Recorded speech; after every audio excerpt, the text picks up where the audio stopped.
avec le Crédit Mutuel, partenaire des grands événements sportifs.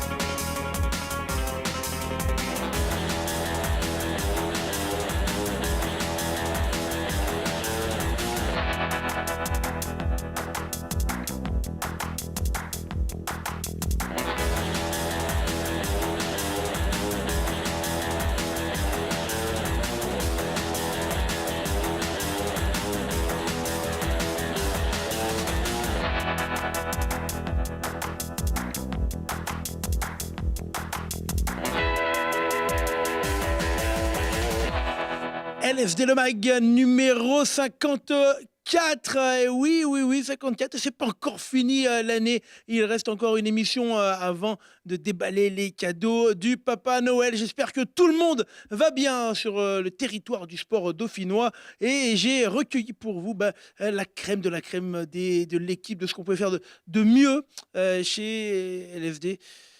Voilà, comprenez avec ce que je vais vous expliquer ma grande peine de travailler avec Mathieu Brosseau. Salut Mathieu. Ça fait plaisir d'être accueilli comme ça. Mais oui. La grande peine, c'est la joie. Voilà, ça va Hugo? Ça va et toi? Nickel. Bien, tu as bien voyagé avec les ours? Ouais, bien voyagé avec les ours, puis derrière avec la Bièvre. Ça fait un gros week-end et je pense que ça se voit sur ma figure, la fatigue. Ça se voit toujours. Clément Chaussat est également parmi nous. Salut Clem. Ça va Hugo? Et oui, alors on recevra en deuxième partie, on va dire, ton club chouchou, tes joueuses chouchou, les deux gardiennes de l'équipe de Bourg-de-Péage handball. T'es tout excité depuis ce matin. Ah, je suis tout excité, mais enfin de la Drôme sur le plateau. Enfin de la Drôme sur le plateau, comme si on parlait pas assez de la Drôme. En parlant de Drôme, non, Sébastien Riglet. Bah oui. Quel rapport avec la Drôme? Salut Seb. Salut, aucun rapport je crois. Avec la Non, Drôme, je vois pas. Non, peut-être. ça va? Oui, et toi? Très bien. Ça va bien. Super. Très bien. Voilà, Seb est parmi nous également. Et voilà, je crois qu'on peut lancer tranquillement le premier flash de la journée de l'émission, le Flash LFD.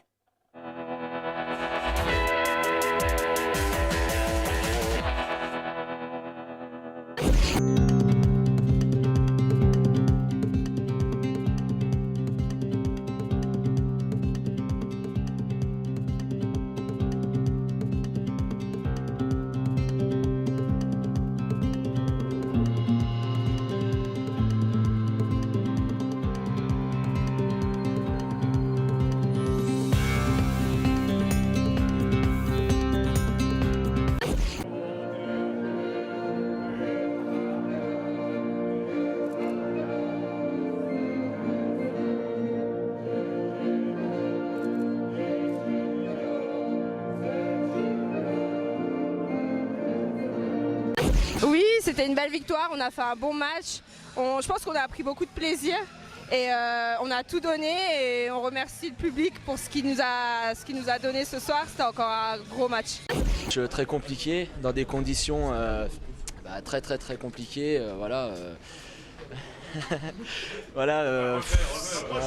Non, c'était des conditions on peut dire de merde, des grosses pluies, ça jouait devant. Et voilà, les grosses ils s'y ont filés et eux ils sortent leur match aussi et voilà quoi, à la fin ça fait match nul, donc un peu dégoûté. De la manière on s'en foutait un peu, il fallait gagner en prévision de nos 3 matchs à domicile en janvier.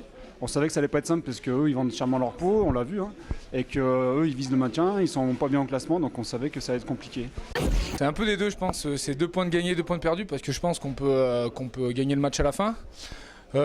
Comme eux peuvent aussi le gagner, puisque sur un terrain comme ça, je pense que sur une action, ça peut vite se jouer le match, surtout à 12 contre 12, à 12-12 à la fin. Et puis voilà, après, c'était pas un très grand match, on va pas se mentir.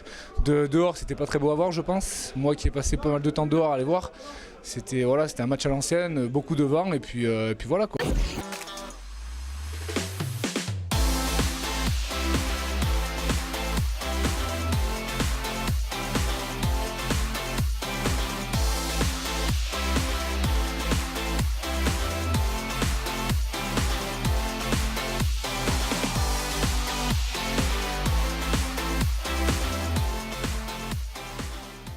Et Aurélien Panis qui perpétue la tradition des de son papa, déjà, hein, tout simplement, d'Epanis, où on conduit très très bien. Là, c'était lors du trophée Andros, les amis, c'est ça, hein, Clément? C'est bien ça, deuxième victoire en 4 courses pour Aurélien Panis.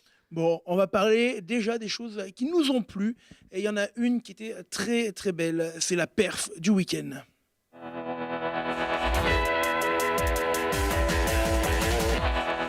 Et il y a des victoires qui font du bien. Il y a des victoires qui font beaucoup de bien.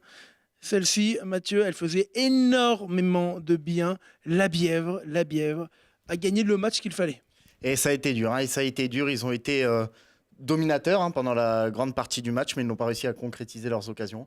Et au final, c'est sur une pénalité à 5 minutes de la fin que la Bièvre a pris l'avantage. C'était face à Villefranche, un concurrent direct pour le maintien. Et grâce à cette victoire, on va l'entendre dans la réaction qui va venir, la Bièvre est sortie de la zone de relégation pour la trêve hivernale. Allez, on écoute les réactions après la Bièvre-Villefranche recueillies par Mathieu Brosseau. Chaque fois qu'on a remarqué l'image de ce dernier coup d'envoi, où on se dégueule le coup d'envoi alors qu'on est en place, il y a en avant, je crois, sur l'action d'après, il marque, donc on n'a jamais réussi à les détacher au score.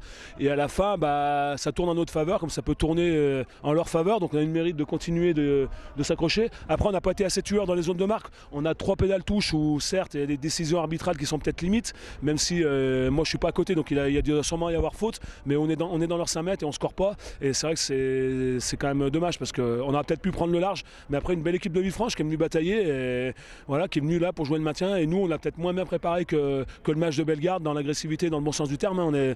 Peut-être qu'on s'est vu un peu trop serein sur ce match-là.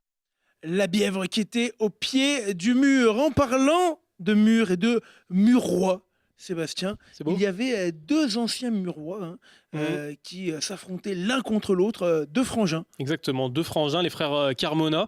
L'un jouait à Villefranche, donc l'autre du côté de la Bièvre. Et c'est la première fois qu'ils s'affrontaient en rugby à 15. Les deux ont joué ensemble par le passé avec leur papa quand ils étaient à la Mure, quand ils étaient très jeunes. Et puis après, ils ont joué ensemble à Villefranche parce que Nicolas, avant de jouer du côté de la Bièvre, était à Villefranche. Mais c'est la première fois qu'ils jouaient contre, effectivement. Et c'était des retrouvailles. On en a parlé avec eux. Vous pouvez le voir sur notre site internet, lesportdefinois.com. Là, on les a interviewés tous les deux avant le match et c'est toujours particulier forcément de jouer contre son frère. L'interview des frangins Carmona à retrouver sur www.lesportdauphinois.com. Je me suis perdu dans ma liste, c'est normal parce que maintenant c'est l'image de la semaine. Et là, Seb, je te laisse la parole. L'image importante, elle a fait parler pas l'image, mais finalement, qu'est-ce qui se passait? Tiens, Clément, allez plutôt. C'était jeudi soir, on savait qu'il y avait un doublon ce week-end au Stade des Alpes. Donc dès jeudi soir, on a vu les jardiniers et toute la ville à l'œuvre pour que vendredi, il puisse y avoir le match du FCG contre Soyaux-Angoulême. Bon, ça n'a pas souri au GF38 qui a fait match nul, alors que le FCG, lui, s'est imposé. Photo volée par Laurent Lardière qui traîne partout. D'ailleurs, tu connais le jardinier, Mathieu? Ouais, je le salue, Théo, un ami d'enfance, je le salue. Voilà, il n'y a que Mathieu qui peut connaître les jardiniers du Stade des Alpes, c'est comme ça. Allez, on va partir sur la deuxième partie du Flash. Partir sur la partie, c'est très moche, mais je l'ai dit, c'est comme ça. Le Flash numéro 2.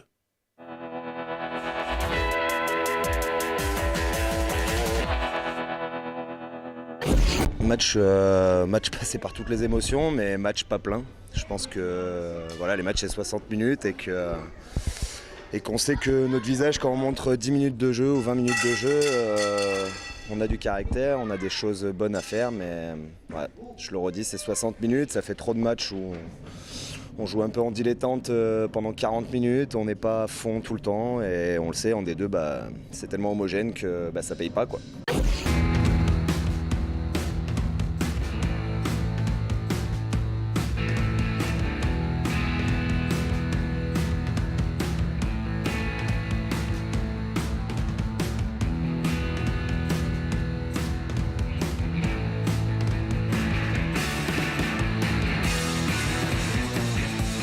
On s'était préparé, on avait une semaine de repos.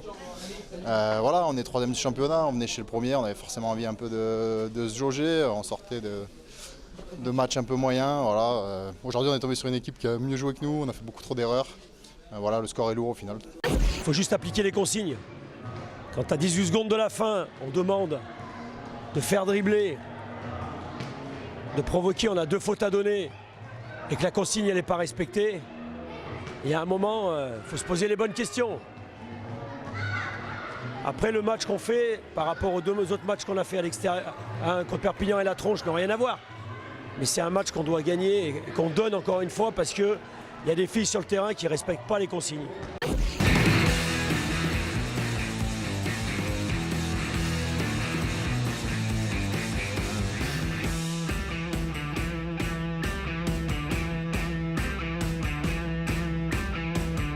C'est encore un match où on va devoir tirer des leçons. Ça fait plusieurs semaines qu'on a des problèmes de discipline.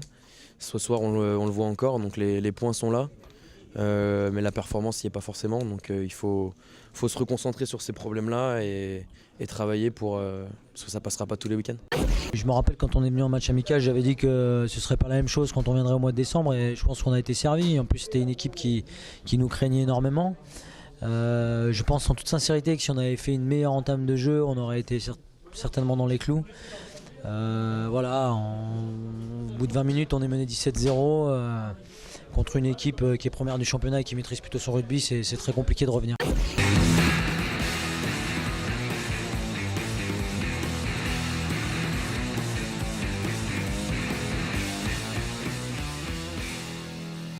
Un joli lancer de peluche. Il y en a eu un autre, je crois, Sébastien, du côté des BDL également, qui avait bien fonctionné. Ouais, c'était face à Rouen il y a quelques semaines, un dimanche, où la patinoire, pour le coup, était pleine. Quelques nouvelles d'ailleurs des BDL. Où est-ce qu'ils en sont ? C'est la trêve internationale, là. Donc pendant 2 semaines jusqu'au 23 décembre, ils ne joueront pas. Ils sont pour le moment à égalité de points en tête avec Rouen, et ils restent sur une défaite face à Amiens. C'était vendredi. À noter aussi que mardi dernier, donc il y a 6 jours, ils sont allés gagner à domicile face à Strasbourg, largement 6-1, je crois. Voilà, les Brûleurs de Loup, toujours leaders du championnat. Ex-aequo. Ex-aequo. Et c'est le moment de parler des choses qui fâchent. C'est le bad trip de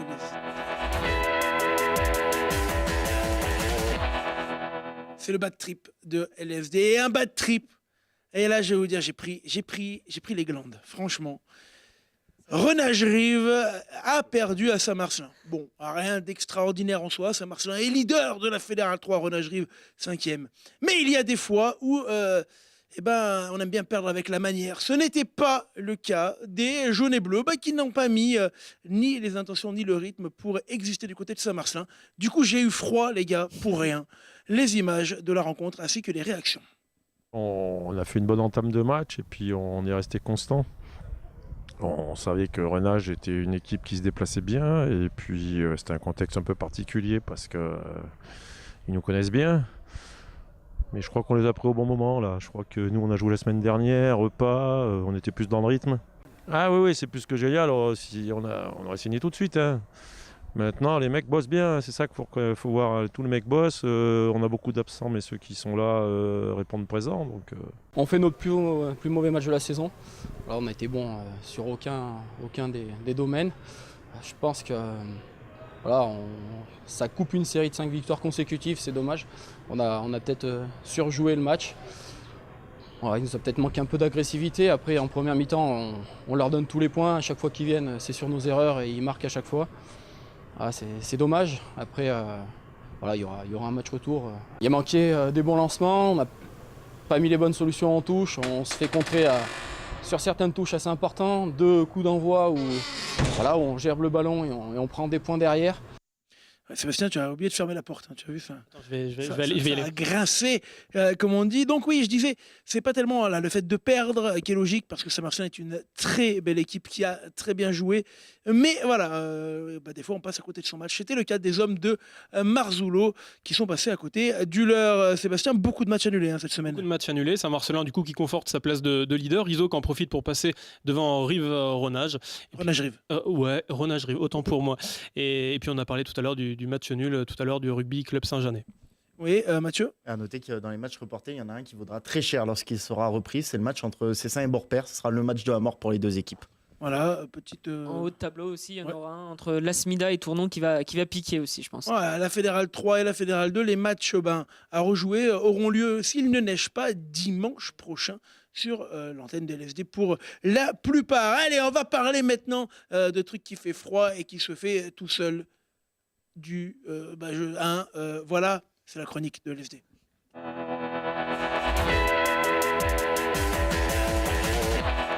Mais non, je déconne, on va parler de sport indiv et pas que d'ailleurs. Mon cher Mathieu, on va parler de tous nos Isérois qui ont des chances ou qui vont avoir des chances de partir aux prochains Jeux Olympiques. Alors la sélection n'est faite dans quasiment aucun sport pour l'instant, dans les sélections françaises. Mais voilà, des Isérois qui sont en position d'être sélectionnables, il y en a beaucoup. On pense d'abord au biathlon, hein, vous pouvez suivre toute la saison des... Tu nous as préparé un petit tableau avec tes petits doigts. C'est Clément qui les a préparés. C'est Clément Chaussat qui nous a préparé un petit tableau, deux d'ailleurs, pour récapituler un petit peu les chances. Alors tu vas nous expliquer un petit peu le biathlon.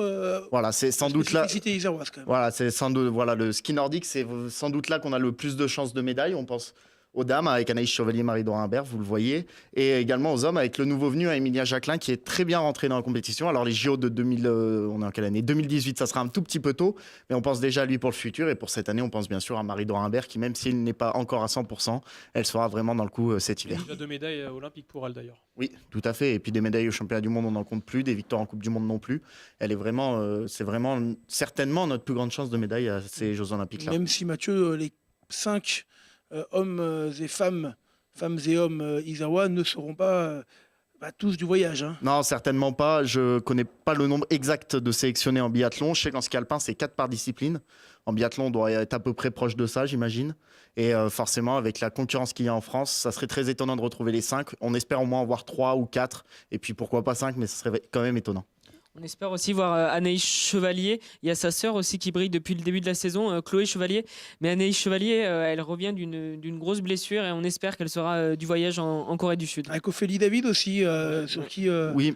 40 ans hein, quand même, 41 ans, et elle a encore rien gagné. Elle n'a pas encore gagné au JO, c'est ce qui lui manque. C'est la seule chose qui lui manque aujourd'hui pour avoir une carrière totale. Oui, mais pardon Hugo, le premier week-end de Coupe du Monde de ski cross pour les 3 Isérois était très compliqué. Il y a Lepage et David n'ont pas passé les qualifications d'aucune des deux courses, et Mielier, le 3e, a eu un petit peu de mal. C'était à Val Thorens. Hein. Les JO, on va pas tout montrer comme ça. Bien sûr. Voilà. Et puis il y a qu'une course à gagner, c'est celle des JO, hein, qui est la plus importante. Et puis c'est toujours spécial. Hein. C'est généralement des conditions de neige qui sont pas toujours égales à celles de Coupe du Monde. Donc c'est toujours spécial. Il y a toujours des surprises aux Jeux Olympiques. Dans le premier panneau, on a aussi vu une jeune qui monte. C'est Colline Balébaz qui vient du Grenoble Université Club et qui a remporté sa première victoire cette année en Coupe du Monde. Donc c'est du ski freestyle et c'est très impressionnant à voir. Alors c'est pas tout, hein. On a justement d'autres athlètes grenoblois et grenobloises qui vont peut-être participer, dont mon cher Sébastien, des brûleurs de loups. Et oui, les brûleurs de loups, les Slovènes plus particulièrement, qui se sont qualifiés au tournoi qualificatif olympique du côté du Bélarus. Et donc, ils sont aux Jeux Olympiques. La France n'y est pas. Il se trouve qu'au classement mondial, la Slovénie est derrière la France. Mais voilà, ils sont 16e nation mondiale. Et ils seront donc au JO, trois Grenoblois, le coach, mais aussi Golicic et Rodman. Mais là aussi, les sélections ne sont pas encore faites. Il faudra attendre un peu avant de voir si ils seront emmenés. Mais il y a des chances qu'ils y soient. On a également vu en ski alpin, il y aura Jennifer Pio qui y sera très certainement. Elle a réalisé une grande performance ce week-end. Elle a réalisé tout simplement une 17e place au Super G de Saint-Maurice, c'est sa meilleure performance depuis 2015.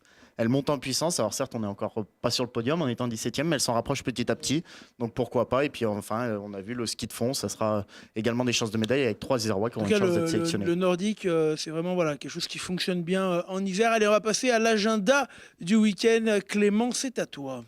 Et on aura du rugby avec Béziers FCG, le match qu'on attend tous. On aura de la Fédérale 2 avec Annecy Vinay sous réserve. Et en Fédérale 3, on aura donc le derby entre l'US Renage-Rive et Cessin. Et en football, déplacement compliqué pour le GF38 du côté des Herbiers. Oui, mon petit Sébastien.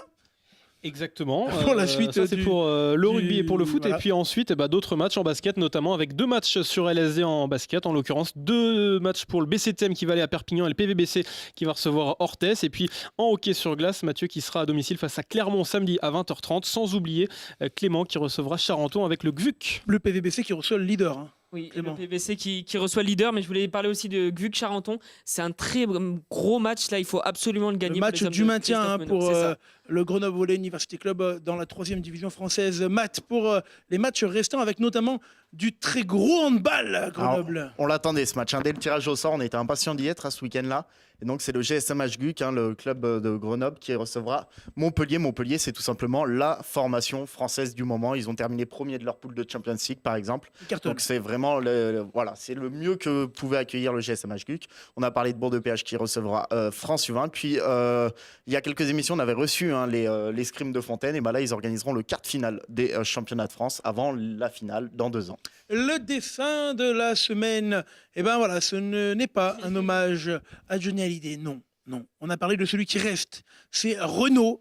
Et Renaud, il est toujours vivant, comme le GVUC, mon cher Clément, qui, malgré 8 défaites en 9 matchs, s'est qualifié au tour suivant en Coupe de France. Le GVUC n'est pas mort. Vive le GVUC. Le GVUC n'est pas mort et j'espère le dire encore plus fort samedi lors du match contre Charenton. On espère tous en tout cas. Je crois que tu as fait la promo pour Grenoble-Charenton. Alors, si vous aimez le hand et si vous aimez la Drôme, restez bien entendu avec nous car dans quelques minutes, nous recevons les 2 gardiennes du Bourg de Péage Handball.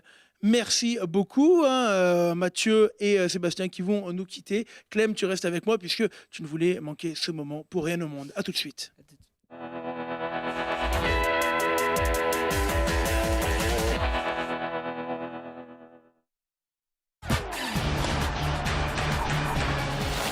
Avec le Crédit Mutuel, partenaire des grands événements sportifs.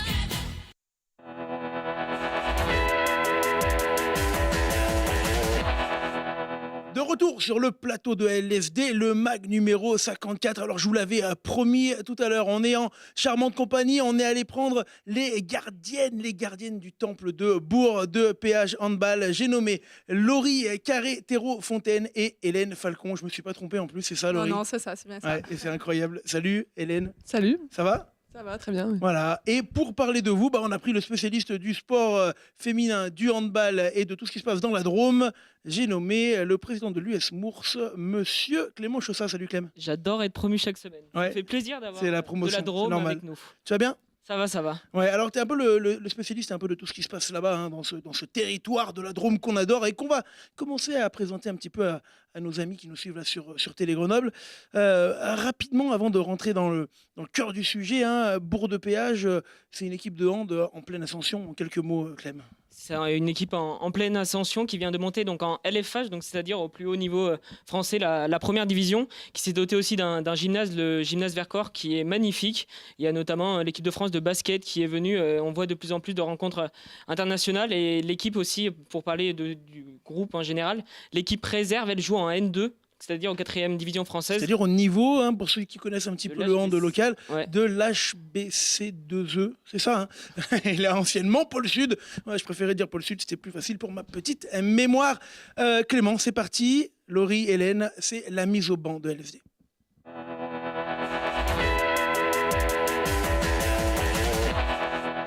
Quand j'ai dit mise au banc, j'étais pas bien. Ils se sont dit qu'est-ce qui va nous arriver? Non, rien de grave. On va commencer, mon cher Clément, par Laurie. On a retrouvé quelques petites photos, puis tu vas nous faire la présentation de Laurie, savoir un petit peu d'où elle vient, sachant que les 2 joueuses sont gardiennes. On y reviendra un petit peu après. Voilà, donc Laurie, c'est une des 2 gardiennes, comme tu as dit, du temple Vercors. Donc Laurie, elle est arrivée la saison dernière à Bourg de Péage. C'est une Nîmoise d'origine, on va dire. Ça s'entend dans son accent aussi.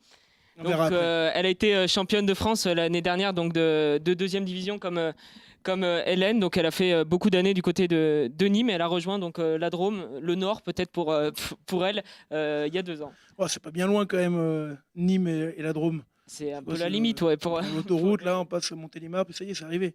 Laurie de Nîmes. Alors, malheureusement, tu es parti dans des circonstances un peu tristes pour le club de Nîmes, qui n'existe plus aujourd'hui, enfin qui est peut-être reparti d'ailleurs. Non, il n'est pas reparti. Ouais, du coup, je suis partie de Nîmes au moment où le club a déposé bilan. Donc, c'était à la fin de... Enfin, il y a 1 an et demi à peu près. Tu as fait tout ton hand du côté de Nîmes? Oui, j'ai commencé au club du HBCN. J'ai commencé en moins de 14. Tu as commencé tard, en fait, ouais, le hand. J'ai commencé d'abord au collège, où j'ai découvert le handball, parce que je ne connaissais pas, mis à part à la télé, ou après un peu à côté. Mais sinon, j'ai commencé au collège. Tu faisais quoi comme sport? Je faisais du karaté. J'ai fait du karaté pendant 6 ans. Comment on passe du karaté? Ah, tu vas me dire, c'est logique. Du karaté à gardienne de hand, finalement. Ouais, le karaté, c'est quand même un sport plutôt individuel, alors que le handball est un sport collectif. Ouais, mais et du coup, il y a des souplesses dans les jambes, tu vois, les trucs un peu comme ça. Ouais, la souplesse, c'est pas trop mon fort, non. Pourtant, je suis gardienne, mais non, c'est pas trop ma spécialité. Et comment tu arrives à faire du hand et à te dire, quand tu as moins de 14 ans, tiens, je vais être gardienne? Eh ben, pour moi, c'est le contraire. J'ai commencé le handball et quand j'ai commencé, je me suis dit non, je ne serai jamais gardienne. Donc, je suis passée dans le handball, sport collectif, pour pouvoir courir, me défouler, mettre un peu de contact. Et au final, quand j'ai commencé au collège, on m'a mis dans les cages. J'étais la plus jeune. Et on m'a dit non, Laurie, tu vas dans les cages. Donc, du coup, j'ai voulu quand même tenter. Puis ça m'a plu et à la fin de mon année de 6e, C'est mon prof de sport qui m'a dit bon, écoute, Laurie, il y a le handball Cercle Nîmes pas très loin, donc ça serait bien que tu t'inscrives dans le club. Du coup, je me suis inscrite en tant que gardienne en moins de 14 et c'est là où ça a commencé. Ça a été une révélation pour toi, le gardienne de hand comme ça ou... Non, au début, c'était qu'un loisir. Non, c'était vraiment. qu'un loisir, vraiment. Je suis pas partie dans un club pour me dire ça sera. J'aimerais bien faire mon métier. Du coup, je me suis dit bon, j'ai commencé. C'est vraiment une vraie passion et ça l'est toujours. Donc voilà. Clément, le hand c'est particulier pour les gardiens et pour les gardiennes. Il y a de la concurrence, mais c'est pas la même concurrence qu'au foot, où il n'y a jamais de changement et qu'un gardien fait toute l'année. Le hand c'est particulier. On a les deux gardiennes et souvent les gardiens sont complices. Quand même dans un club. Et à Bourg-de-Péage aussi, elles sont complices. On le voit souvent en fin d'action, etc. Se parler après un arrêt, etc. C'était justement la question. Comment ça se passe votre concurrence elle est saine à vous deux? Qui là? À Laurie. Oui, on peut pas trop parler de concurrence parce que déjà en dehors on est amis et du coup c'est une concurrence du coup assez saine. Et on est plutôt amis et on s'aide, que ça soit aux entraînements, aux matchs. Alors, c'est pas du tout ce que Hélène nous a dit avant l'émission. Ah oui, c'est vrai. J'essaye de la faire tomber dans l'escalier souvent avant les... Non, ouais, peut-être, je voulais pas trop le dire devant tout le monde, mais du coup, quand on aborde le sujet... Hélène Falcon, justement. Ça va, Hélène? Ça va, très bien. Ouais, en forme? Oui, en forme. Alors, tu as quel âge, Hélène? Moi, j'ai 24 ans. Moi, dirais Jacques Martin. Ta maman, elle fait quoi, Hélène? Moi, j'ai 24 ans. 24 ans, donc tu es un peu plus jeune, c'est ça, Laurie? Oui, 22. Laurie, tu as 22 et 24 ans. Toi, tu es une vraie dauphinoise pour le coup. Oui, c'est ça, moi je suis originaire de Saint-Marcelin. De Saint-Marcelin. On y était ce week-end à Saint-Marcelin, il faisait pas beau, il faisait froid. J'ai eu très froid à Saint-Marcelin. Clément, raconte-nous un petit peu la vie de Hélène pendant qu'on regarde les quelques diapositives. Donc, comme tu l'as dit, Hélène, c'est une vraie dauphinoise, donc elle a commencé à Saint-Marcelin. Elle a connu aussi le Pôle France. Elle est passée par Pôle Sud à l'époque, par Bourg-de-Péage, avant d'y revenir il y a 2 saisons. Et tu es passé aussi par Nice. Et je pense que c'était une expérience aussi à Nice tu t'en souviendras longtemps avant de venir à Bourg-de-Péage. Pourquoi? Parce que c'était une expérience, c'est la première fois que tu as découvert la LFH, etc. Oui, voilà, c'est ça. C'était mes débuts en LFH et en centre de formation. J'ai beaucoup appris là-bas. Et alors, même question que pour Laurie. Quand tu as commencé à quel âge, toi? Moi, j'ai commencé à 10 ans. À 10 ans, donc déjà plus jeune. Ouais. Et tout de suite dans les cages également ou rien à voir? J'ai fait 1 an en tant que joueuse de chant et après, on n'avait plus de gardienne dans mon équipe, donc... On m'a proposé d'aller au cage et après, je ne suis plus jamais repartie. Ouais. Je suis restée. Et alors, de tes expériences, tu as fait les clubs locaux. Comment tu es arrivé à Nice? Tu te rappelles un petit peu comment on passe d'un petit club dauphinois à Nice? Avant d'aller à Nice, j'étais à la Motte-Servolex l'année avant de partir à Nice, en D2. Et, donc le club est descendu en N1 cette année-là. Et moi, j'avais envie un peu de voir autre chose et aussi de me confronter un peu au plus haut niveau. Et donc, j'ai eu des contacts avec Nice qui souhaitaient me faire intégrer le centre de formation de Nice. Et du coup, je me suis dit que c'était une bonne expérience pour continuer à progresser et à découvrir un peu le plus haut niveau. Il fait beau à Nice par rapport à chez nous. Il fait meilleur, Clément. Non. Si, il fait meilleur, je le confirme. On a quelques images également de leur saison, parce que pour l'instant, c'est une saison de promu dans l'élite française, et c'est pas si mal, même si ça a commencé un petit peu difficilement. Là, les filles, elles recommencent un petit peu à monter, puis en plus, il y a quelques chamboulements un petit peu dans le championnat. Raconte-nous, Clément. C'est ça, donc l'équipe de Bourg-de-Péage, elle a 2 victoires en championnat depuis le début de la saison, donc elle a lutte pour le maintien. Elle a gagné son premier match en LFH contre Besançon, avant de confirmer 2 semaines plus tard contre Toulon. Et donc oui, c'est vrai qu'il y a eu aussi des chamboulements parce que Dijon, donc, qui est concurrent pour le maintien avec les filles de Bourg-de-Péage, a perdu 5 points. Donc pour l'instant, il y a un appel.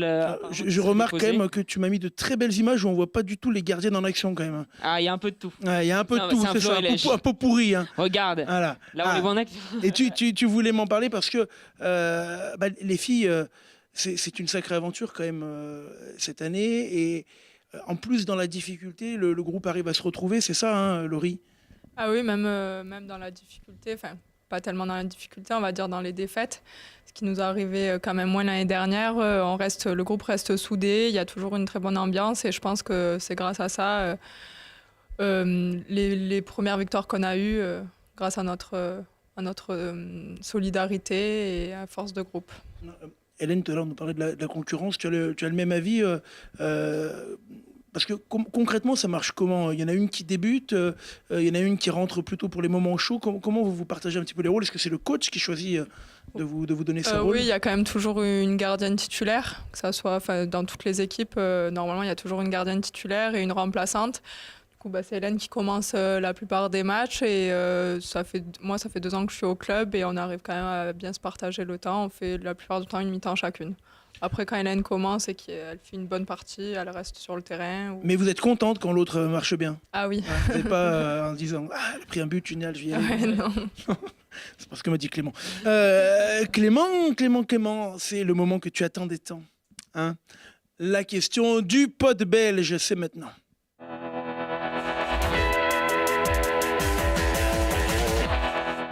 Et on va commencer par Hélène. Hélène, le pot belge, c'est une amie, un ami, une connaissance qui avait une question pour toi. C'est maintenant. Coucou H, comme tu le sais, moi je viens d'arriver cette année et j'ai pu entendre qu'on t'appelait Tata H. J'aimerais bien savoir pourquoi. Bisous. Tata H pour Michel Tekamou. C'est bien ça, Hélène? C'est ça. Ouais, alors déjà présente-nous un petit peu ta copine. Donc Michel, elle est arrivée cette année en provenance de Nice. C'est une ailière gauche. Et voilà, elle a intégré l'équipe cette année avec nous. Et Tata, du coup, c'est ça qui m'intéresse. Je sais pas si j'ai le droit d'en parler, c'est censuré. Ah, oula. Non, c'est... je sais pas trop comment. Le malaise. Non, en fait, c'était une soirée, la première année où j'étais au club. Il y avait l'oncle d'une fille de l'équipe qui était en soirée avec nous et j'ai juste dansé avec lui et depuis on m'appelle Tata H. Voilà. Voilà. C'est pas non plus ce qu'on nous a dit. Hein. Mais bon, les versions édulcorées pour la télé, c'est normal. Laurie, tu n'es pas en reste. On a également une question pot belge pour toi. Salut Lolo, je suis avec Jo. Et ce matin, on a eu la merveilleuse idée de faire une dictée. Et j'ai buté sur un mot, c'était le mot « heureusement ». Est-ce que tu pourrais me l'épeler, s'il te plaît? Voilà, merci. Heureusement que tu vas nous le dire, hein, Laurie. Heureusement, oui. Bon, Oui. je pense que c'est un peu la faute de mon accent aussi. C'est Ou mon enfance, où j'ai pas très bien révisé mes leçons, je sais pas. D'accord, donc t'es heureuse, toujours. de faire- Heureusement, du coup. Ouais. Bon, là-bas, j'avais dit que ça devait rester entre nous, mais bon, Oui. du coup... Mais tu peux peut-être te venger en direct. Oui, Hein je pourrais. Ouais, hein. si tu as des choses à Ouais, dire. ouais, c'est vrai. Tu as le reste de l'émission. Hein. Il reste encore quelques minutes peut-être pour nous donner des infos. Mon cher Clément, qu'est-ce qui se passe après le pot belge? Tu le sais. Hein. Le deal. C'est le deal de LSD, c'est maintenant.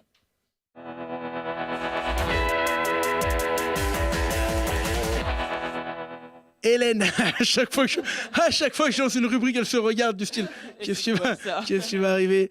C'est pour Hélène. Hélène, le deal, c'est une série de petites questions très très courtes. Et tu n'as pas le temps de réfléchir. Tu dois donner une réponse comme ça, du tac au tac. D'accord? Je précise quand même en amont que toutes les questions un peu moisies sont écrites par Clément. Hein. Soufflé Voilà. par certaines personnes. Voilà, je ne prends pas la responsabilité de tout ce qui a été écrit. Voilà, est-ce que tu es prête? Oui, je suis prête. Attention, Leno ou Darleux? Compliqué. Je dirais Darleux pour son Darleux. début de saison. Non, pas de justification. Mer ou montagne? Montagne. Raviole de roman ou pogne de roman? Raviole. Ah, il paraît les ravioles, que tu aimes beaucoup les ravioles, c'est vrai? C'est vrai. On nous a dit que tu aimais beaucoup les ravioles. Poire Belle Hélène ou Tom de Saint-Marcelin? Tom de Saint-Marcelin, bien sûr. Ah ouais, non, c'est marrant. Bon, Hélène Ségara ou Hélène et les garçons? Hélène Ségara. Ah, quand même, hein. C'est vrai qu'Hélène et les garçons. Maintien en LFH avec Bourg-de-Péage ou sélection en équipe de France? Maintien en LFH. Ouais. Donc, de bois. Maintien en LFH avec Bourg-de-Péage ou victoire en Coupe de France? Maintien en LFH. Bien, dis donc, hein, ils sont bien. Je sais pas qui est la chargée de com de ce club, mais ça a bien bossé. Est-ce que quand tu prends un but, tu cries ah comme ça, ou est-ce que tu cries sur tes défenseuses Défenseur, pardon. Oula. Ça m'arrive des fois de crier. Oui. Ouais. Il paraît qu'on t'appelle la Monica Seles du handball. Est-ce que c'est vrai? Voilà, ça m'arrive des fois de crier après, quand je prends un but. Quand tu prends un but. Et Ouais. toi, le deal est validé, le deal est validé, bravo. Tu cries toi aussi sur les buts encaissés, Laurie? Ouais, je m'énerve un peu contre moi-même. Tu t'énerves contre toi-même, c'est toujours mieux de s'énerver contre soi-même. Mon cher Clément, qu'est-ce qu'on peut souhaiter à court terme, à moyen terme même à ce club de Bourg-de-Péage? C'est quand même difficile ce niveau LFH. Est-ce que le club a les moyens de se maintenir? Je pense qu'il a les moyens. En tout cas, il y aura un match capital la semaine prochaine du côté du Havre qui va compter dans l'optique des play-down. Donc, c'est-à-dire pour les équipes qui vont se maintenir, il y aura ensuite des phases finales, on va dire. Et donc là, la semaine prochaine, elle se déplace du côté du Havre. Donc ce sera très compliqué. C'était un match en retard. Et pour moyen terme, pourquoi pas se maintenir durablement dans cette élite du handball. Et on a quelques images qui s'affichent. Pourquoi? Parce que tu voulais absolument, Clément, parce que tu as été séduit par l'ambiance lors des matchs de Bourg-de-Péage. Le gymnase Vercors, j'en parlais justement avec Camille Comte qui est le coach. Beaucoup ont dit qu'il fallait l'agrandir ce gymnase puisque maintenant c'est rempli tout simplement de partout. Tous les matchs de l'FH sont quasiment pleins contre Besançon. C'était un mercredi. En semaine, il y avait déjà, avant le début de la rencontre, les tribunes étaient remplies. Et je voulais demander à Hélène, par exemple, ce COP aussi qui vous suit de partout, ça doit être une force supplémentaire, ce COP Vertaco qui s'est créé l'année dernière. Oui, c'est vrai qu'ils font beaucoup de bruit pendant les matchs, donc ça nous encourage aussi durant le match. Et après, ils essayent aussi de venir en déplacement maintenant de plus en plus avec nous. Et c'est vrai que ça joue bien quand on est gardien ou gardienne, justement, d'avoir les supporters qui poussent, par exemple, sur un penalty. Est-ce que ça joue pour vous? C'est vrai que moi, j'aime bien quand il y a un peu une ambiance un peu chaude, enfin que les supporters font du bruit, donc ça me motive encore plus. Donc, Laurie, est-ce que toi, à l'extérieur, par exemple, tu as été parfois gênée par le public? Non, pas spécialement, parce qu'une fois que je rentre sur le terrain, je suis un peu dans ma bulle. Déjà qu'en dehors, je suis un peu dans mon monde, on va dire. Du coup, une fois que je suis sur le terrain, j'entends le bruit, donc ça aide, oui, bien évidemment, mais après... J'entends les gens qui nous supportent, mais je reste quand même dans ma bulle. Alors, heureusement que tu es là, parce qu'on va travailler maintenant les neurones avec LFD Le Mag. C'est le moment du C2F.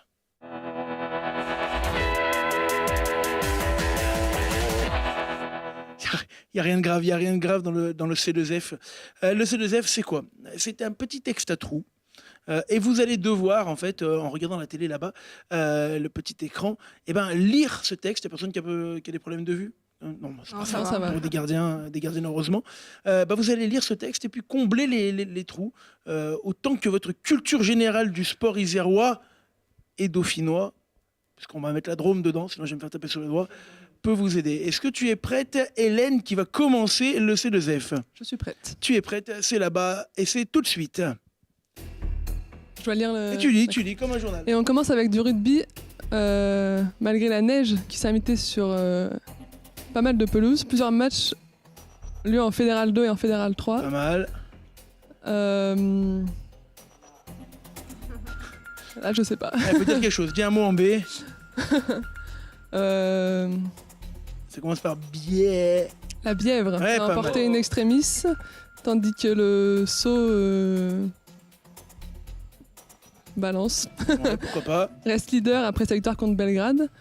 Quant aux joueurs de Saint-Marcelin, il reste premier face à l'équipe de Rive. Ouais, pas mal. Alors, c'est Belgrade, parce que Belgrade, c'est un peu plus loin quand même, Belgrade.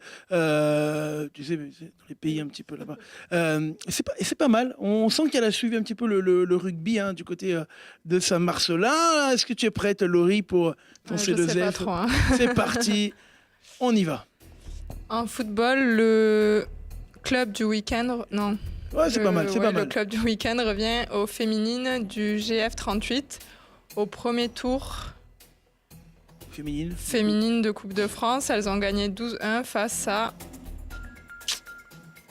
Ce n'est pas Bourg-les-Valences. Ouais, non. Face à... Allez, une ville en B. Bourg-de-Péage. Et pourquoi pas.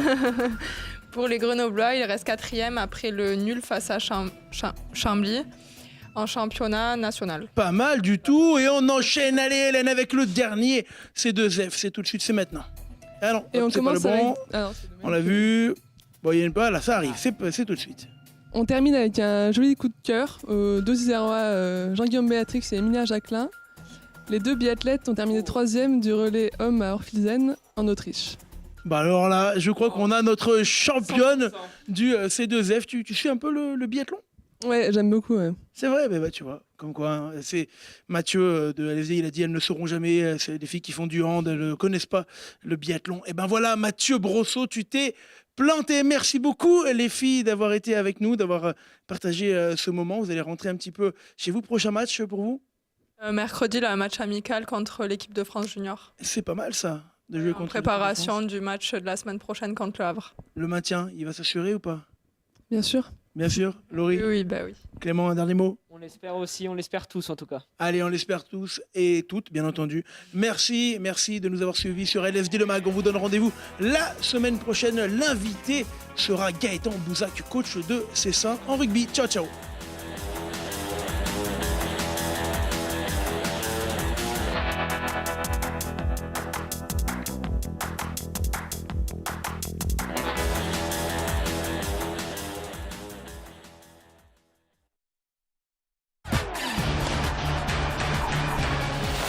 Avec le Crédit Mutuel, partenaire des grands événements sportifs.